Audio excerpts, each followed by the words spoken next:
Nous vous disons bonjour. Là, nous prenons Proverbe, le chapitre 18 et le verset 9.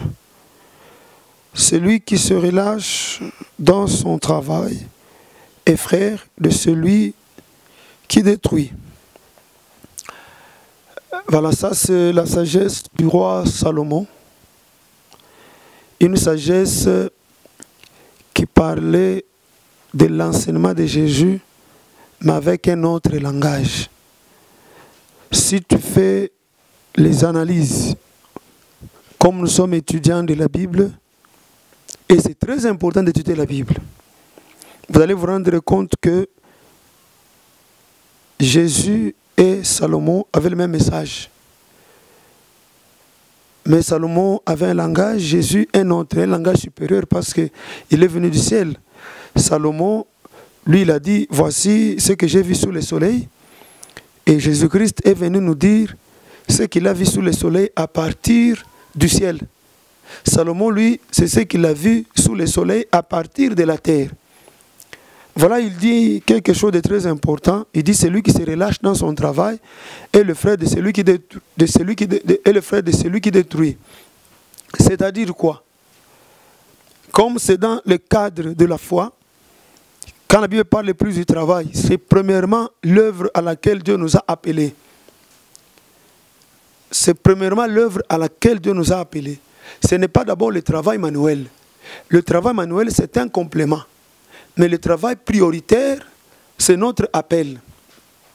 Voilà pourquoi il ne faut pas faire de confusion. Si vous lisez Josué chapitre 1 et le verset 8, c'est Dieu qui parle à Josué, il lui dit que ce livre de la loi ne s'éloigne point de ta bouche, mais dites-le jour et nuit pour agir fidèlement selon ce qui est écrit. C'est alors que tu auras du succès dans tes entreprises, c'est alors que tu réussiras. Les entreprises dont parle Dieu ici, c'est l'appel que Josué avait reçu. Quel était cet appel? Josué a reçu l'appel de faire entrer le peuple d'Israël dans la terre promise, d'être à la tête des conquérants de la terre promise. Donc quand la Bible parle du travail, premièrement, le travail prioritaire, c'est l'œuvre à laquelle Dieu nous a appelés. Dans Actes des Apôtres, chapitre 13, c'est clair, il y avait des docteurs, des prophètes, des anciens dans les jeûnes et prières. La Bible nous dit, le Saint-Esprit dit, mettez-moi à part Saul et Barnabas pour l'œuvre à laquelle je les ai appelés. Donc tu as reçu un appel, mets-toi au travail. La notion du travail est très très importante.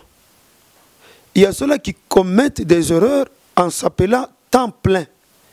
Temps plein signifie quoi? D'abord, ce terme n'est pas dans la Bible. Maintenant, ça signifie quoi, humainement parlant, si nous pouvons trouver sa place dans la Bible? Temps plein signifie 24 heures sur 24, tu n'es préoccupé que par l'œuvre de Dieu. C'est ça le temps plein. La nuit, tu ne sais pas peut-être être à l'église tous les jours, mais pendant la journée, tu es temps plein, alors va à l'église.